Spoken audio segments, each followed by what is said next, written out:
Awesome. Welcome to the Ultra High Net Worth Clients Podcast. I'm your host, Chris Broadhead. Today's incredible guest is Jerry Luftman. Jerry, can you please introduce yourself and tell us a little bit about you? Sure. My name is Jerry Luftman. I'm a retired IBMer. I spent over 20 years at IBM and had different positions there, including being a CIO. I owned a large number of products for them over the years that some of your gray-haired IT people would remember. The last job I had at IBM was to help start their management consulting group and was part of their executive education center, where we brought in senior level customer executives to hear about what IT was all about. And then a long time ago, when things were very good for IBM, they offered one of the best early retirement packages, which I took. And I was teaching as an adjunct at Columbia University and Stevens Institute. And at the time, Stevens was considering moving away from a pure technology school to offering also a school of technology management. So I was there to help start their School of Technology Management, and specifically the programs in information systems and information management. And I was there for about 20 years also.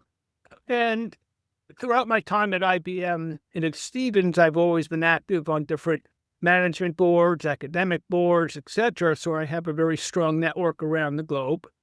And throughout my career in those IBM and Stevens, I recognized the gap that existed, and to some degree it still does, the gap that exists between what universities and other training companies were providing and what industry sorely needed.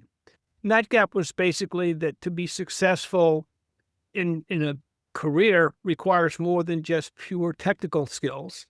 It also required a set of skills that we now provide, which include things like management, leadership, business, industry skills.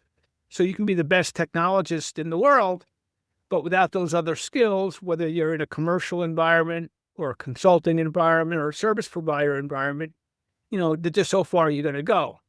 Now, that being said, in today's world where every company is becoming a digital company, our fastest growth are programs for non-IT executives, including Global 1000 CEOs who read about all of these emerging technologies, but there aren't many places for them to go to find out what these emerging technologies are, and more importantly, how they could impact their industry, their companies, as well as what their role needs to be to ensure they don't go out of business. So with my 20 plus years at IBM, 20 years at Stevens Institute, and over 10 years now at the Global Institute for IT Management, that puts me at about 125 years old, but I'm in very good shape. Yes, you have had multiple full careers, it sounds like. Yes, and also I'm a professor, so I profess. So if you ask me a question, don't expect a short answer. It's great. It's great. I love it. So help me understand what you and your team at Global Institute for IT Management, who do you work with and how do you help them? Excellent question. Excellent question. So Thank you. We market or recruit to companies or universities or other training organizations or management associations. We don't market directly to candidates. We work with what we call affiliates. So affiliates are universities, consulting companies, management associations, and we co-brand the program and basically derive revenue sharing models. So it helps organizations expand the products and services and programs that they're offering, as well as a nice additional revenue base by co-branding our programs. Now, since a large number of our programs are also with universities, and we're not looking to replace what universities are doing currently right now, we're helping them expand their portfolio of programs. But our programs are often used to help universities expand especially their master's degrees.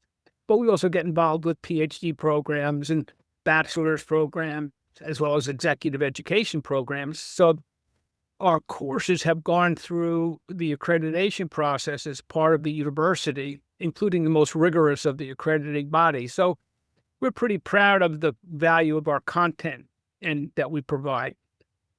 We have over 300 faculty members, and our faculty are a who's who of leading academics from some of the best universities in the world, as well as some other gray-haired practitioners. So depending on the audience and the target objectives, in addition to the subject matter expertise, we have a large cadre of faculty to bring in who have the right interpersonal skills to interact with the respective target audience that we're working with. And as I said in my initial comments, we've done programs for entry-level IT people all the way up to Global 1000 CEOs. And obviously the larger cap executives don't care about certificates or certifications or master's degrees. They care more about the content and understanding it in ways that they really need to make a difference in their respective organizations. And those folks typically sit down for 2.5 days at a very nice venue. But our sweet spot still are IT professionals with 10 or more years of experience. They're typically people who've proven themselves as good technical people, perhaps good project managers, perhaps even good lower-level managers, but they don't have the leadership executive skills needed to interface with more senior-level people in their organizations or their client organizations. And that's the skills that we focus on.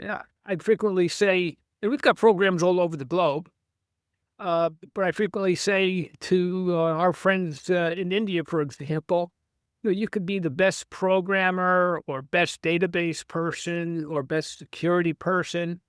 And whether you're in Bangalore or Brooklyn, the technical skills are the same in what candidates are being prepared for. The differences are these other skills that we've mentioned before, the management industry, business skills, leadership skills that they need to really move ahead in their careers. And that's our focus, trying to close that skills gap. And we pride ourselves on the breadth of our programs, our faculty, how we address the respective area that we're working with, and our flexibility in being able to work with our clients, our affiliates, to put together a program, because whenever we do a live program, it's always customized. And, we've got 35 different programs to work with to help build the program with our clients to ensure that we're putting together the best set of skills necessary for them to succeed in today's crazy world. Mm-hmm. Okay, awesome. So what problem are you solving exactly, and whose problem is this? That's a great question too. Thank you. The answer is, it's the thing that I find most interesting today, and why I'm probably still working, is the excitement that's being experienced in today's digital world. So things are happening, and the impact that IT is having on every company, every industry, are things that we were just espousing 15, 20 years ago, and saying how IT could provide revenue-generating initiatives to a company, how they could really make a significant set of new products and services that leverage IT. Well, that's reality now, and in fact, companies that are not taking advantage of these emerging technologies like artificial intelligence, blockchain, sensitivity to security, etc., they're going to go out of business. Clearly, go out of business. So it's an exciting time to be in information technology, but the fundamental thing is to recognize it's just not IT that's being impacted. It's the non-IT organizations that are being impacted. It's the business organizations that are being impacted. So what is kind of frustrating, candidly, for lack of a better term, uh, is that we're making the same silly mistakes that we made 40 years ago with IT Mhm. initiatives. Um, and even though we've learned and try and let people know the kind of things that really need to be done differently, we're not. So the success rate, for example, of AI initiatives, artificial intelligence initiatives today, are as bad as initial technical initiatives were 40 years ago. Whether it was basic databases or when we first brought in PCs or we first brought in the internet, the same horrible success rates are being experienced in today's world. Now, it's not because IT aren't good technology people. It's not because IT are not effective project managers. The primary mistake is recognizing that the value does not come from the technology. It doesn't come from information technology. The value comes from how the business changes what they do to take advantage of the new technology. So you can have the best technology in the world. If the business doesn't adopt it and change what they do to take advantage of that technology, the initiative's going to be a failure. And that's pretty much what's happening today. Again, too many organizations believe that AI is a technical thing, and they're expecting their IT organizations to identify what's the best place to leverage it in the organization and to implement it and make the changes necessary in the organization for how they change how they do things. And especially in today's world with AI, when the change is not just within the non-IT part of the company or organization, but with the clients and customers and extending beyond the borders or the four walls of a company.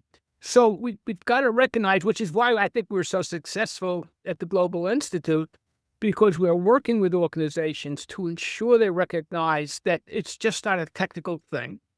It's a business thing, that business people have a very, very significant role in getting engaged with their IT people in ensuring that the technology is deployed and the organization changes. Now, we don't expect non-IT executives to be IT people, but they do need to know enough about the technology and the effect that the technology could have on the very fundamental aspects of every single company.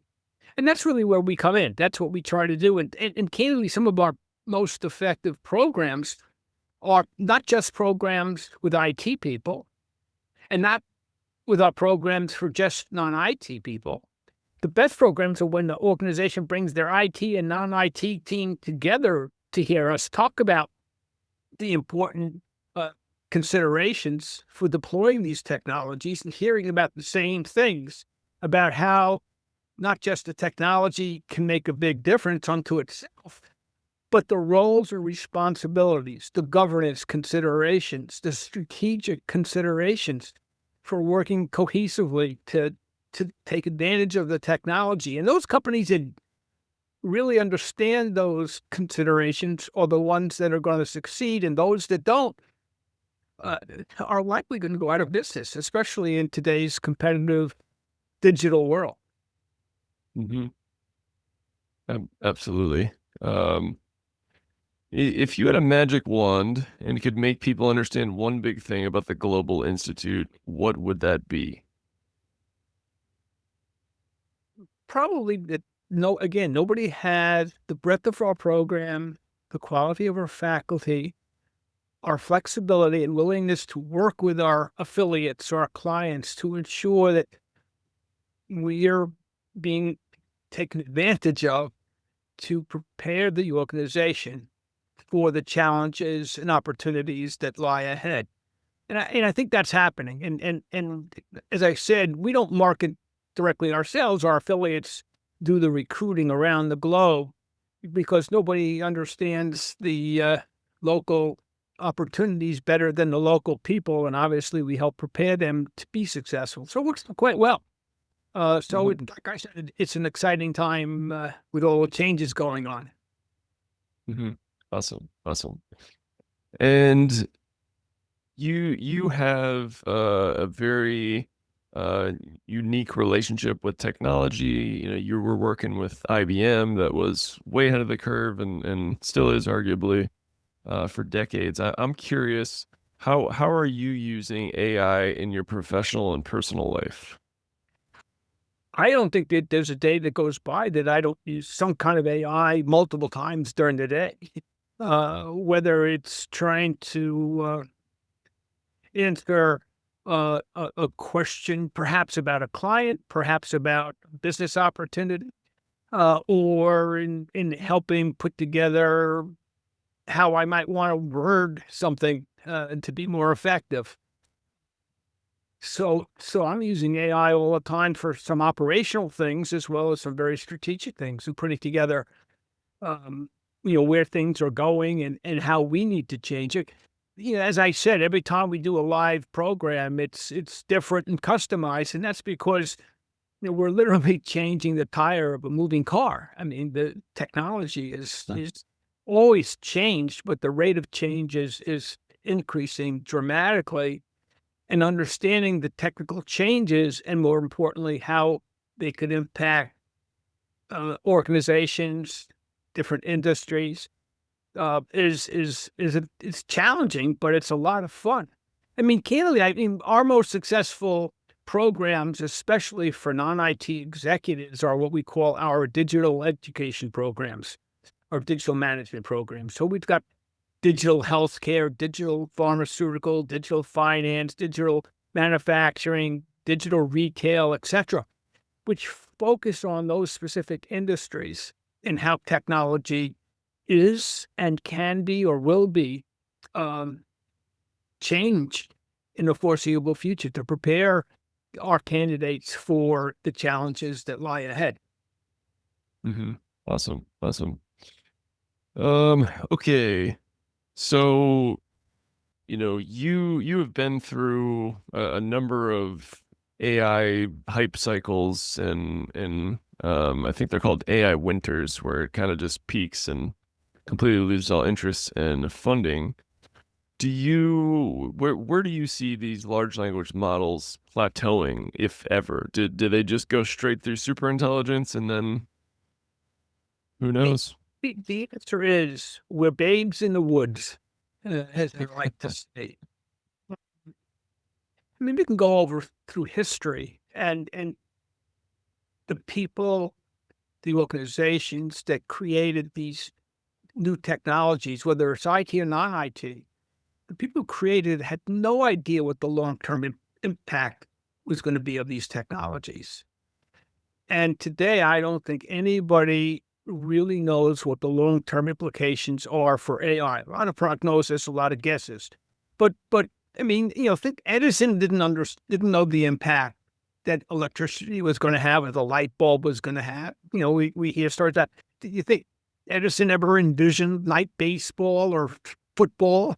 I mean, the chance, or the Wright brothers getting into one of these new large jumbo jets. If they if they saw one of those big jets and you tell them to go in and fly, they probably wouldn't want to go on it. So the creators of these technologies um, really don't understand it. And the other important message is technology is much further ahead than people are. And I don't mean an AI. I'm talking about just technology. So people who design and create technologies, it takes 10, 15, 20, maybe 30 years until people have adopted the technology or technologies in ways that will eventually be the norm. So where we are again in AI and blockchain are the two hot technologies. People can make some intelligent guesses, but the long-term implications, I don't think anybody truly understands yet. but we will, and we're going to live it, and we're going to have bumps in the road. But people are the biggest inhibitors to change, candidly. And sometimes that's good, probably. But it's interesting to watch and see how these technologies evolve. And I'm fortunate in my large number of years in computing and information technology to have gone through several major transformations in technologies, going from mainframe, going from basic databases, to personal computers, to the internet, to today and in what's happening with artificial intelligence and blockchain technologies, and the impact that they're having and will have are just really exciting. Hmm. Yeah, absolutely. Okay, we are coming towards the end of our time together. I have one final question for you. It is an open-ended question. You can take it in any direction that you like. And that question is, what are you working towards? When you started asking me that question, I think of my wife asking me that same type of a question for over 50 years. And no, I know she's saying that type of question deep down. If I truly answer this, myself into trouble. But candidly, personally, as I've alluded to, um, I can retire tomorrow, or I could retire 15, 20 years ago.